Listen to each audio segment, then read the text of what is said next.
చందానగర్లో మొన్న పొద్దున పూట, మనకి ఎక్కువ దూరం కూడా కాదు, 4-5 కిలోమీటర్ల అవతల చందానగర్లో పొద్దున పూట బంగారం షాప్ మీద పడి దొంగలు తుపాకులు పట్టుకొని ఆయనతో దోసుకొని పోయారు. చూసిరా టీవీలలో లేదా? ఇలా పట్టించుకుంటాడు లేడు హైదరాబాద్లో. భయం లేదు, భక్తి లేదు. ఎందుకంటే వీళ్ళే దోసుకోవాటి దండుపాలెం బ్యాచ్ లెక్క వీళ్ళే మోపోయింది. ఇక వాళ్ళకు ఇంకోటి దొంగ ఎందుకు భయపడతాడు? చిన్న దొంగ పెద్ద దొంగ. చిన్న దొంగలు పెద్ద దొంగకు భయపడతారా? అందుకే ఇవాళ డే లైట్ మర్డర్స్ అవుతున్నాయి. క్రైమ్ రేట్ 41% పెరిగింది. సీసీ కెమెరాలు పనిచేస్తలేవు. ఆఖరికి గల్లీలో పెట్టిన లైట్లు పనిచేస్తలేవు, బుగ్గలు పనిచేస్తలేవు. కింద పొక్కలు పడితే పొక్కలు ఊడ్చేటోడు కూడా లేడు, పట్టించుకున్నోడు లేడు. వీళ్ళట జూబ్లీ హిల్స్లో మాగంటి గోపీనాథ్ ఆశయాలు మేము కొనసాగిస్తాం, మేము ఇది చేస్తాం అది చేస్తాం అన్న చెప్పింది, సుధీర్ అన్న చెప్పింది కరెక్ట్.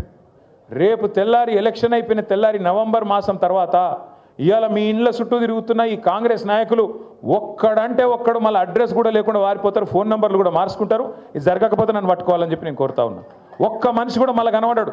మళ్ళీ చివరికి మిగిలేది గిదే గులాబీ కండువా, గిదే గులాబీ దండు, గిదే టీఆర్ఎస్ సైన్యం, కేసీఆర్ సైన్యం, కేసీఆర్ బలగం తప్ప ఎవరు కూడా మిగిలరు, కనబడరు.